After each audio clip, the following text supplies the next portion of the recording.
Study IQ IAS, अब तैयारी हुई अफोर्डेबल।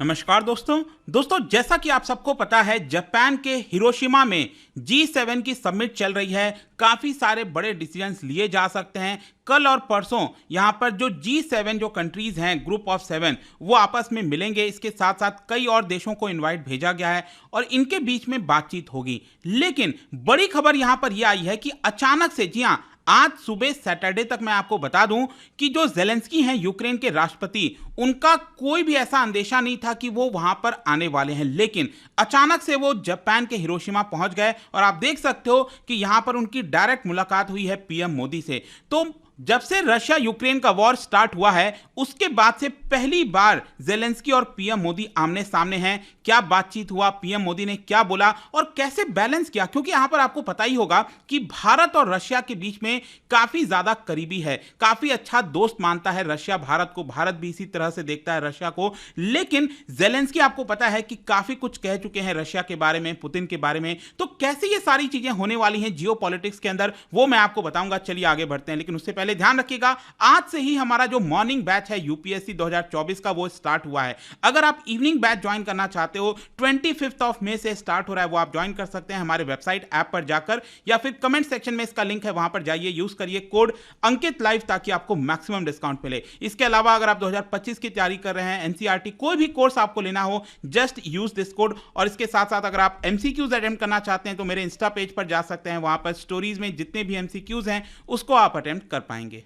तो चलिए शुरुआत करते हैं और सबसे पहले ये देखते हैं एग्जैक्टली हुआ क्या। जैसा कि मैं आपको बता रहा था कि जापान के हिरोशिमा में G7 की समिट चल रही थी, तो उसी के साइडलाइन में जब भी होता है, आपने देखा ही होगा, जब भी कोई बड़ी समिट होती है तो जितने भी वर्ल्ड के लीडर्स आते हैं वो समिट के लिए तो आते ही हैं, लेकिन इसके साथ साथ एक अपॉर्चुनिटी होता है कि वो यहां पर बाकी के लीडर्स के साथ बायलैटरल मीटिंग रखें, आमने सामने बातचीत करें और जो भी चीजें हैं क्लैरिफाई करना है, जो भी कुछ होना है वो हो सकता है। और इसी के मौके पर यहां पर जो पीएम मोदी हैं और ज़ेलेंस्की यूक्रेन के राष्ट्रपति, वो साथ में मिले। आप देख सकते हो खुद पीएम मोदी का यहां पर ये ट्वीट आया है कि Narendra Modi held talks with president Zelensky during G7 summit. और ये आप देख सकते हो। और मैं आपको ये भी बता दूं, इस मीटिंग में ये राइट साइड वाला पिक्चर देखोगे, मैं जूम इन करता हूं, ये आप देख सकते हैं कि पीएम मोदी भी हैं यहां पर, हमारे नेशनल सिक्योरिटी एडवाइजर जो अजीत डोवल हैं वो भी हैं। ऑल्दो यहां पर जो एक्सटर्नल अफेयर्स मिनिस्टर हैं एस जयशंकर साहब, वो दिख नहीं रहे आपको, लेकिन वो भी इस मीटिंग के अंदर शामिल थे। ठीक है, तो ये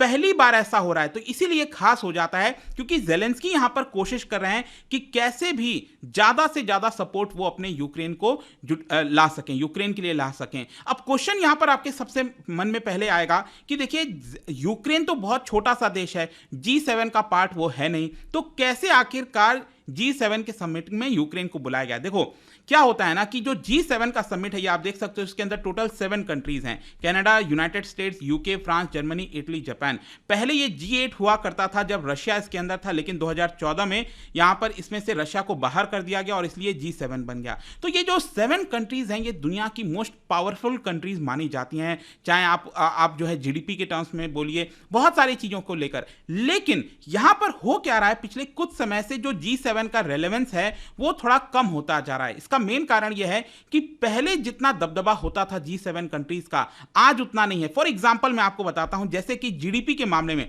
पूरी दुनिया की जो जीडीपी थी ना, उसका 50% अकेले ये 7 कंट्रीज के पास हुआ करता था। सोच के देखिए, जीडीपी अकेले 7 देशों के पास, दुनिया की 50% जीडीपी अकेले इनके पास हुआ करती थी, लेकिन आज के डेट में ये घटकर हो गया है सिर्फ 30%। इसकी वजह से क्या हो रहा है कि G7 की मीटिंग जब भी होती है, सबमिट होता है, तो बाकी भी जो इंपॉर्टेंट देश हैं उनको भी बुलाया जाता है, क्योंकि यहां पर जो रेलेवेंस है वो G7 का कम होता जाएगा जब तक भारत जैसे देश इसके अंदर नहीं आएंगे। चाइना अपने आप में बहुत तेजी से ग्रो, और जीडीपी के मामले में आपको पता ही है कि आगे चलकर वो यूएस को भी पछाड़ देगा।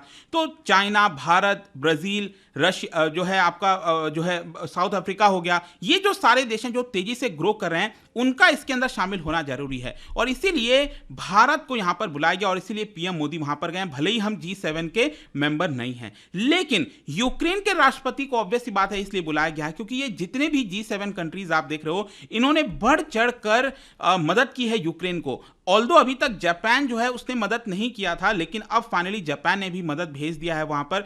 तो इसी की वजह से क्या है कि ये 7 कंट्रीज चाह रहे हैं कि यूक्रेन को कैसे सपोर्ट किया जाए, और ये सातों कंट्रीज रशिया के खिलाफ हैं, ये बात साफ है इस समय। और इसी को देखते हुए जेलेंस्की को भी यहां पर बुला दिया गया। ऑल्दो मैं बता दूं कि जेलेंस्की यहां पर जो है वीडियो कॉन्फ्रेंसिंग के माध्यम से, वीडियो के माध्यम से, डिजिटल माध्यम से वो इस समिट में पार्टिसिपेट करने वाले थे, लेकिन आज सुबह सुबह सैटरडे के मॉर्निंग को ही अचानक से खबर आती है कि जेलेंस्की खुद वहां पर जाएंगे, जापान जाएंगे, हिरोशिमा में जाएंगे। और इसमें क्या होता है कि यूक्रेन के राष्ट्रपति के पास मौका है कि वर्ल्ड के इतने पावरफुल लीडर्स वहां पर हैं, तो उनसे जाकर डायरेक्टली बातचीत करें, अपना जो भरोसा है वो उनको दें और कहें कि आप यूक्रेन की ज्यादा मदद करिए। यही जेलेंस्की इस समय चाहते हैं और वही यहां पर आपको देखने को मिल रहा है। लेकिन क्वेश्चन यहां पर यह है कि पीएम मोदी ने क्या बोला, क्या हुआ इस पूरे मीटिंग के दौरान।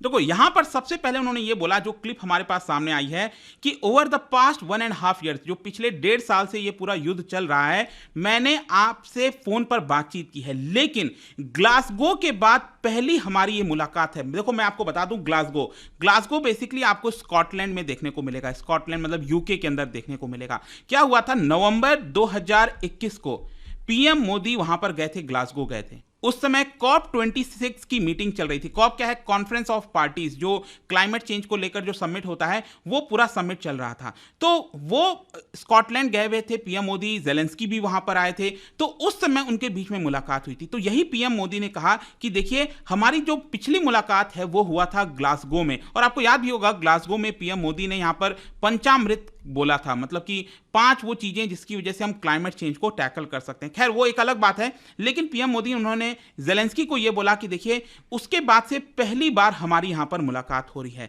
और the war in Ukraine is very big issue for the whole world. मतलब उन्होंने ये कहा पूरे दुनिया के लिए जो यूक्रेन का वॉर है एक बहुत बड़ा मसला है, और इसके कई सारे इंपैक्ट हैं पूरे दुनिया के ऊपर। लेकिन बहुत ही स्मार्टली आप देखोगे पीएम मोदी का जो शब्द है ना, आप देखिए, क्योंकि आपको पता ही है कि अगर भारत किसी भी तरह का बड़े तरीके से पक्ष लेता यूक्रेन का यहां पर, ठीक है, तो वो फिर रशिया और भारत के बीच में खटास आ सकती थी, प्रॉब्लम आ सकती थी। लेकिन आप देखिए यहां पर पीएम मोदी ने क्या बोला कि ये जो वॉर है ना, इसको मैं पॉलिटिकल और इकोनॉमिक इशू नहीं देखता हूं।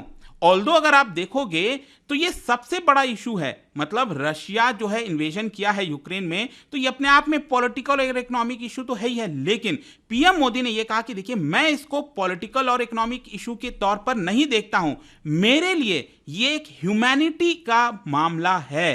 तो आई होप कि आप समझ रहे होगे कि कैसे पीएम मोदी ने चीजों को बैलेंस किया और यह कहा कि मैं इसको मानवता का मामला देखता हूं, क्योंकि जिस तरह से सफरिंग हुई है यूक्रेन में, ये मुझे बहुत ज्यादा दुख पहुंचाता है। उन्होंने यहां पर इसको लेकर भी बोला, देखिए यहां पर पीएम मोदी ने कहा कि यूक्रेन में जो वॉर हुआ है, जो भी कुछ हो रहा है, इसकी वजह से बहुत सारे लोगों ने सफर किया, ये आप बेहतर जानते होंगे। पीएम मोदी ने जेलेंस्की से ये बोला, लेकिन मुझे इसके बारे में और अच्छे से तब पता चला जब हमारे स्टूडेंट्स, आपको याद होगा ना कि भारत सरकार ने आई थिंक कौन सा था, ऑपरेशन गंगा था ना जो चलाया था, ऑपरेशन गंगा चलाया था, जिसके तहत स्टूडेंट्स को भारत लाया गया था यूक्रेन से, मेडिकल की जो पढ़ाई करने जाते हैं।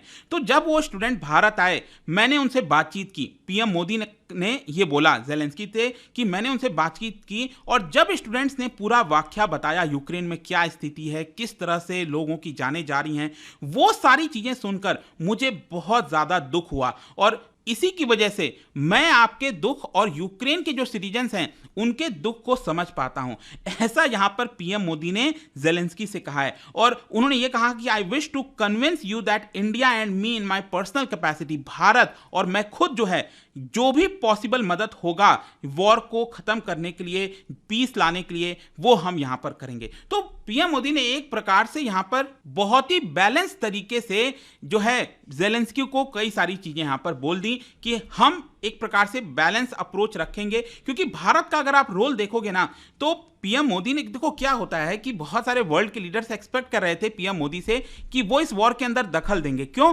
क्योंकि पीएम मोदी हो गए, टर्की के अर्डोगान हो गए, ये कुछ ऐसे 2-4 लोग हैं जो जेलेंस्की से भी बात कर सकते हैं और पुतिन से भी बात कर सकते हैं, क्योंकि वेस्टर्न कंट्रीज के जितने लीडर्स हैं वो पुतिन से बात नहीं कर सकते। उन्होंने साफ नकार दिया है, सैंक्शंस लगा दिया, सब कुछ हो गया है। तो इसकी वजह से बहुत से लीडर्स एक्सपेक्ट कर रहे थे कि पीएम मोदी जो है पुतिन से बात करेंगे। तो पीएम मोदी ने बात भी की, पुतिन से भी बात की, ज़ेलेंस्की से बात की। पिछले साल अक्टूबर 4 को जब पूरा वॉर चल रहा था तब टेलीफोन पर पीएम मोदी ने बात की थी और ज़ेलेंस्की को भरोसा दिया था कि ये मिलिट्री सोल्यूशन नहीं है इसका कोई भी, यहां पर भारत जो भी कंट्रीब्यूट कर सकेगा पीस एफर्ट को लाने में वो हम यहां पर करेंगे। और जो वेस्टर्न कंट्रीज हैं वो थोड़ा सा भारत से थोड़ा खफा भी हो गए थे। आपने सुना भी होगा, कई बार बयान आया कि भारत जो है वो रशिया से ऑयल क्यों खरीद रहा है, रशिया को कंडेम क्यों नहीं कर रहा है। तो इसको लेकर भारत के ऊपर काफी प्रेशर था, लेकिन भारत ने एक मिडिल रास्ता जो है वो अपनाया और कहा कि हम वेस्टर्न कंट्रीज के साथ भी हैं, हम रशिया को, मतलब क्योंकि क्या हो रहा था कि कई सारे यूएन के अंदर रेजोल्यूशंस आ रहे थे रशिया के खिलाफ, उसमें यहां पर भारत एब्सटेन कर जा रहा था, ना तो हम यस में वोट कर रहे थे ना तो नो में वोट कर रहे थे।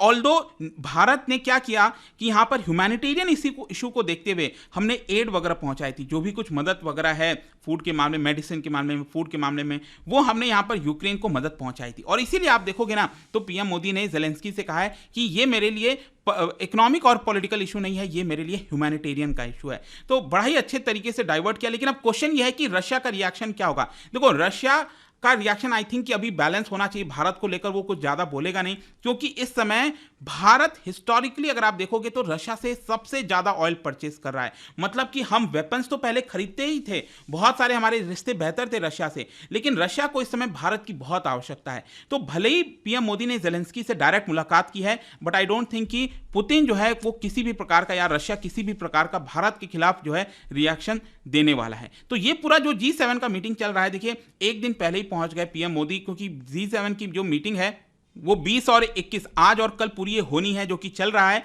और 19 को ही पीएम मोदी पहुंच गए थे, क्योंकि जापान के साथ और भी कई लोगों के साथ जो है यहाँ पर मुलाकात उनको करना था। और आप देख भी सकते हो जो किशिदा हैं, फ्यूमियो किशिदा, जापान के प्राइम मिनिस्टर, उनके साथ डायरेक्टली बातचीत हुई है। जापान भारत काफ़ी क्लोज रिलेशन रखते हैं, तो एक बड़ा ही बैलेंस अप्रोच है यहाँ पर अपनाया जा रहा है। जाने से पहले एक बड़ा इंटरेस्टिंग क्वेश्चन, देखो अभी मैंने आपको जापान का मैप दिखाया, ये यहाँ पर 4 मेन आइलैंड है, ये एक है, ये एक सबसे बड़ा आइलैंड है यहाँ पर, फिर एक और ये आइलैंड हो गया और ये वाला आइलैंड हो गया। ये 4 मेन आइलैंड को आपको नॉर्थ टू साउथ इस तरह से अरेंज करना है। आपके एग्जाम पर्सपेक्टिव से काफी इंपॉर्टेंट हो सकता है, क्योंकि ये काफी न्यूज में चल रहा है। तो इसका राइट आंसर आप सबको पता है, मेरे इंस्टाग्राम पर तो मिलेगा ही, वहां पर अगर आप नहीं हो कोई बात नहीं, टेलीग्राम से भी ले सकते हैं इसका सही उत्तर। मैं कई सारे जो एमसीक्यूज हैं वो यहाँ पर स्टोरीज में डालता रहता हूं। बाकी अगर आपको पीडीएफ चाहिए तो टेलीग्राम पर आइए, अलग अलग सोशल मीडिया पर आप जुड़ पाओगे। और जैसा मैंने बताया था, यूपीएससी की अगर आप तैयारी करो, जो भी बैच आपको लेना हो, just use the code Ankit live to get maximum discount. And I hope की वीडियो आपको पसंद आया होगा। मिलता हूं आपसे next time, till then thank you very much, see you soon. Study IQ IAS, अब तैयारी हुई अफोर्डेबल।